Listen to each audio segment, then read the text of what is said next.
Welcome back to the Motor City Mama Show. We've gone from the charming streets of Covington, Georgia, straight up the winding scenic roads of the Smoky Mountains.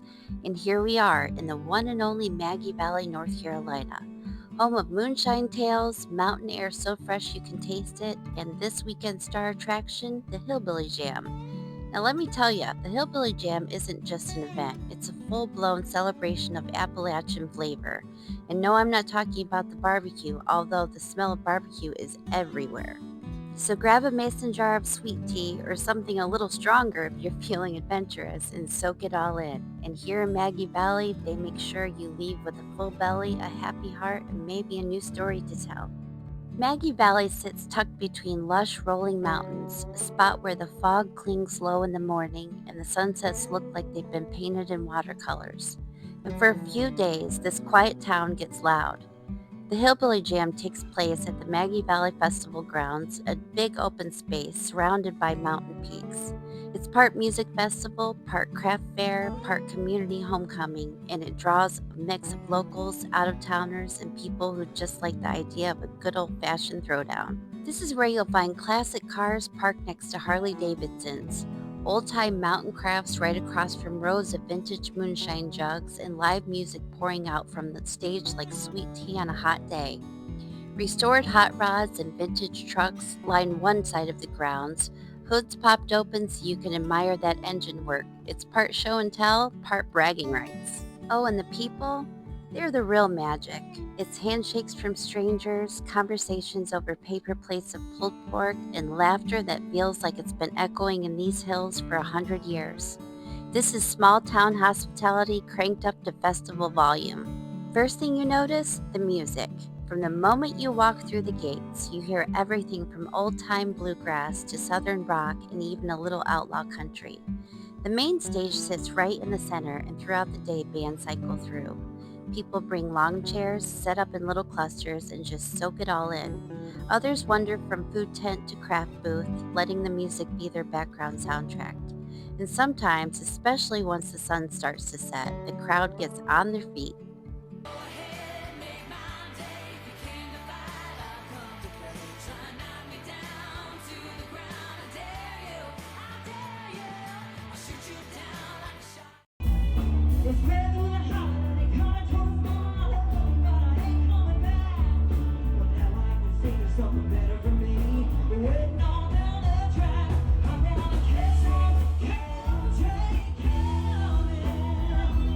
I've tracked them down, the stars of Discovery Channel's Moonshiners. You've seen them building stills deep in the woods, dodging the law, and crafting some of the smoothest liquor this side of the Smokies. Today they're here at Hillbilly Jam, and I'm about to talk with a few familiar faces to discuss how they keep the old ways alive. I'm here with Amanda Bryant from Moonshiners. Thank you for doing this with me. Absolutely. It's a pleasure to meet you. I'm going to try not to be too awkward because It's okay. pretty awkward. I'm the queen of awkward, so it's okay. Perfect. We'll balance each other out. So tell me about your work on Moonshiners.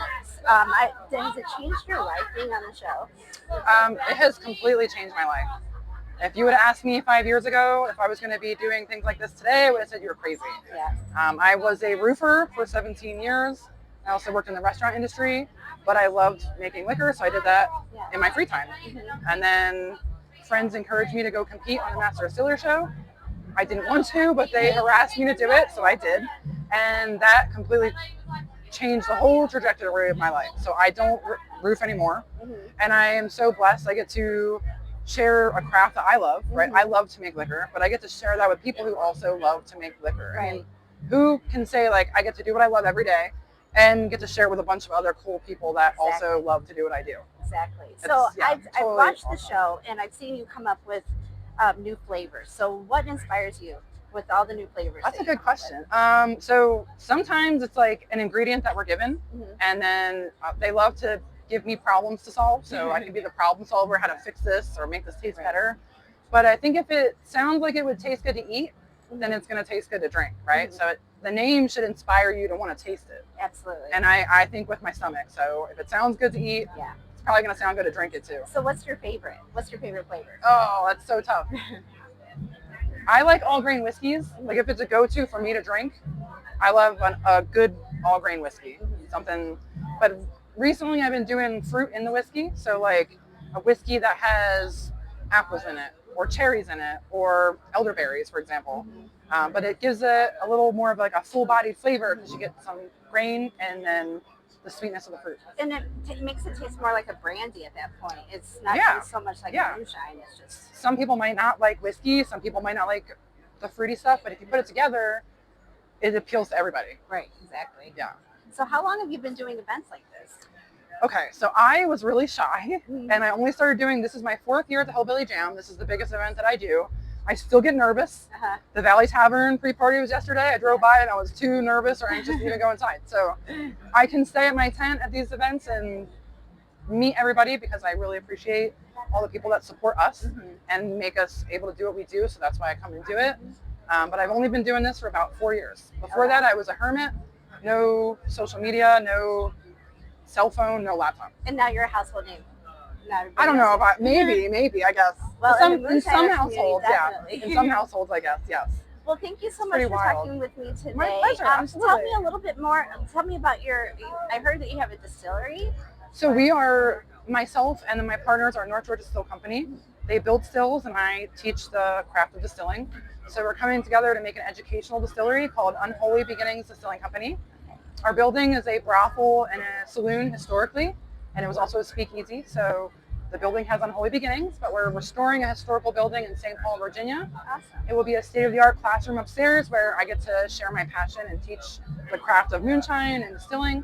That's awesome. With the public. Like you could come and make whiskey with me. Oh, I'm in. Right? Let's do this. It's so much fun. But we've been teaching classes now at hosting distilleries, and it's great. We have people that come out from all over the country and just love the craft of distilling and share it with us. And then we'll be producing anything we want as far as craft spirits, right? We're going to break the rules and just be rebellious and make whatever we want. Yeah, absolutely. It's all about being a rebel. I mean, we're moonshining. Yeah, absolutely. Exactly. If you're moonshining, you're rebellious. Yeah. You can't help it. So tell everybody how they can find you. Yeah, thank you. So right now I'm on Facebook. I'm not great with social media, but Amanda Bryant, semicolon, Moonshiners and Master Distiller. Make sure it's a verified page, please, because there's a lot of fake pages for me. If it's not verified, it's not me. And then I also have unholybeginningsdistillingcompany.com or ubdistilling.com. And that's how you can reach out to me on the customer care website or the email address, and I'll answer any distilling questions you might have. Okay, great. Thank you so much. Thank you, Kara. It's a pleasure to meet you. You too. Thanks all for having me. Hey everybody, Shane Brown here. I'm with Jimmy Crack Corn. We're over here at the Moonshine Hillbilly Jam over here in Maggie Valley, North Carolina. We're having a lot of fun. We're selling some t-shirts. Got some of these. Kind of fun. We've got the Holler Generals over here somewhere. Hey, let me grab one of those. Hold on. These are kind of funny. Boom, boom, boom, boom. Holler General. You got to get one of those. You go in and get your discount. You know what I mean?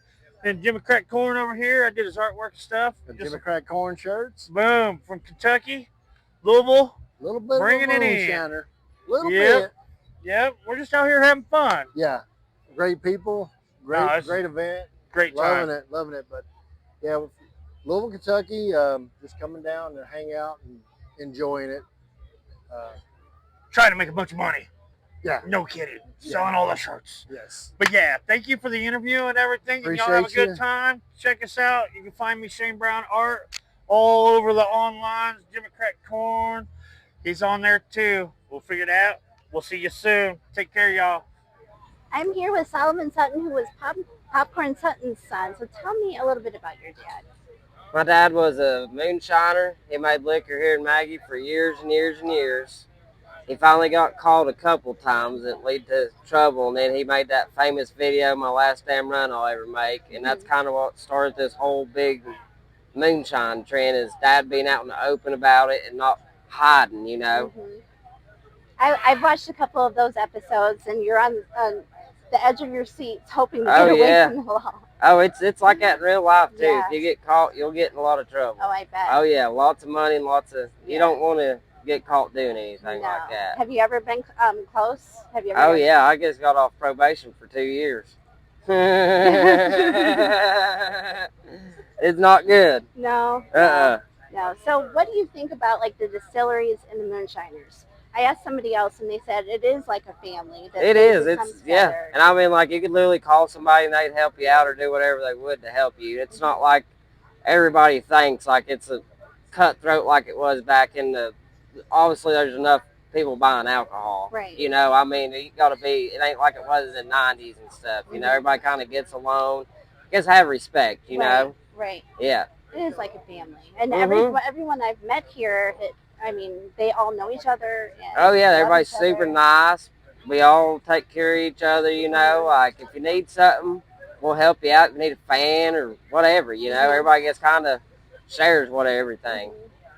So you do a lot of these events? This is the only one I do. Okay. Yeah, because I live right here in Maggie Valley, and I guess like to stay right here in the Right. valley, you know. Yeah. Okay. Well, thank you for talking to me. You're welcome. Okay, thank you. Thank you. Well, I'm Hillbilly Red, and right now today we are dunking for charity. We got the dunk tank set up for Little Bricks Charity. Getting people down here at the Hillbilly Jam to have them a good time, dunk some people, and purchase a ball for a good cause. Awesome. Are you having fun? Oh, I'm Are having you a ball. soaking wet? I am absolutely soaked through to the bone and wouldn't have it no other way. I got the best job in this whole place right now.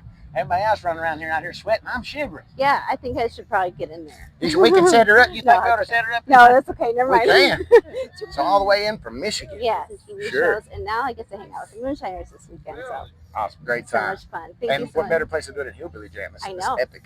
I had to travel all the way from Michigan for this. And you'll be back every year. You come in a fan, Yep. you leave family. That's what Hillbilly Jam's about. Absolutely. All right. Thank you so much. Yes, ma'am. Thank It's a you. pleasure. Hey, jumping on in, and this one is for you, buddy. Is there anybody to hit the button? Hello?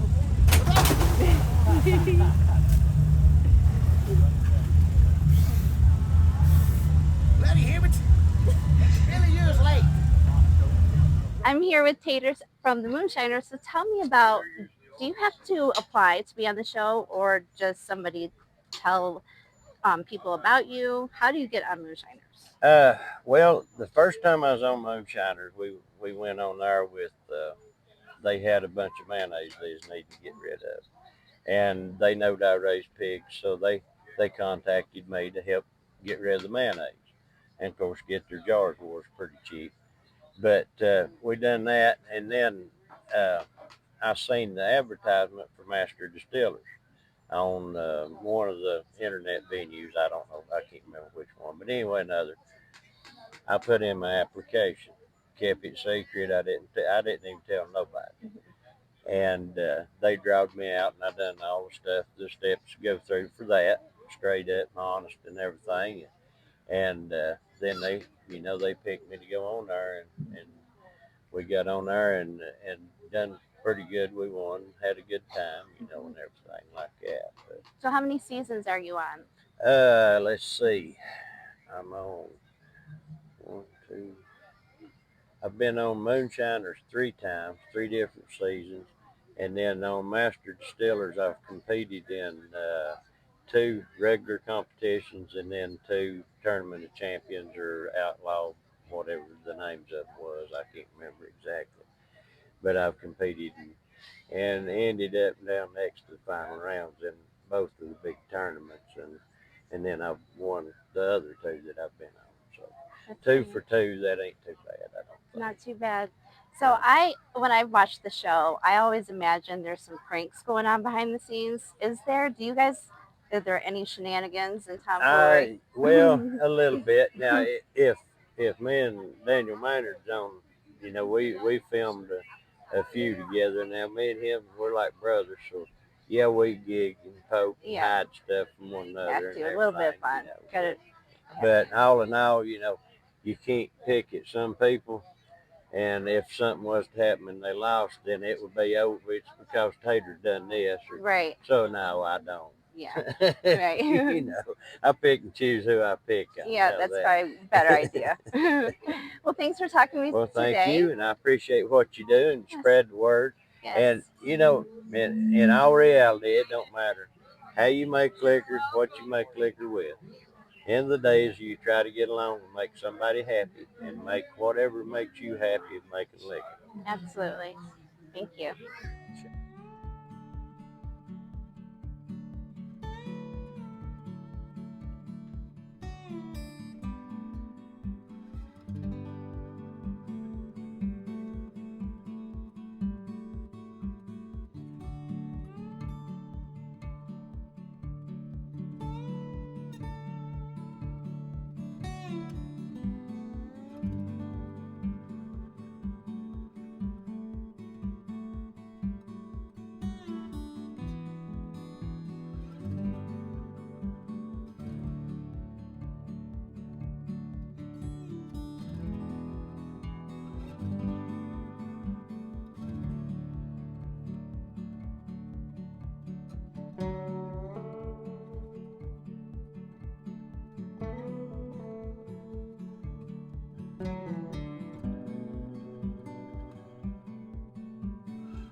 And just when I thought the day couldn't get any better, I spot more familiar faces from the Discovery Channel, the crew from Master Distiller. If you've seen the show, you know these folks can turn corn, sugar, and water into competition gold. Here with Moonshiners, Scott. So tell me about your days on the show.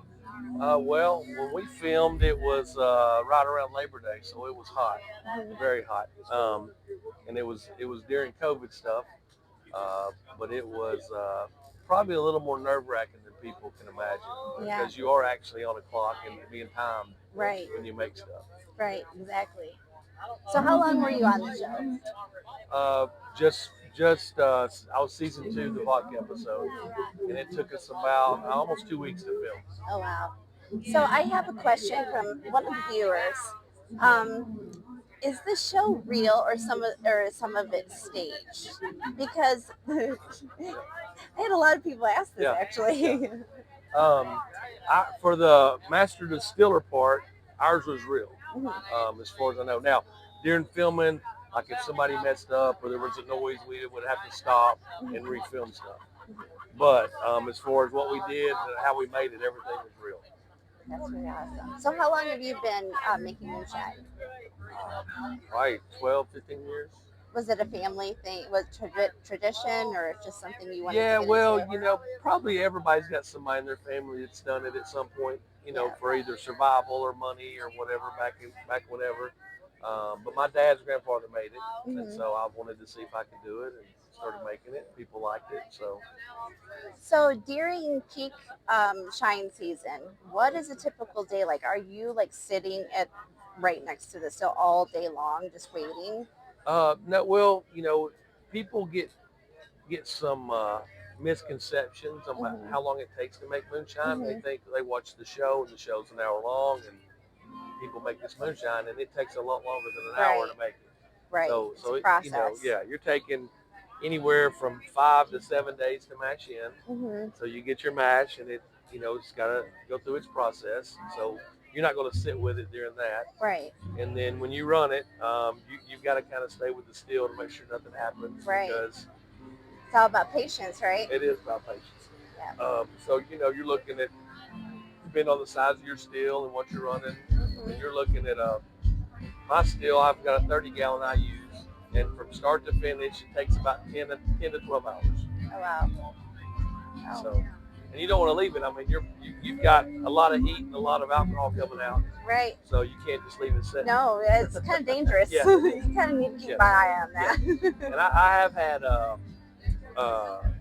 my cap pop off one time Oh, wow. because one of the connections was clogged. I didn't realize it. No. And A it's mess. a miracle that it didn't Yeah.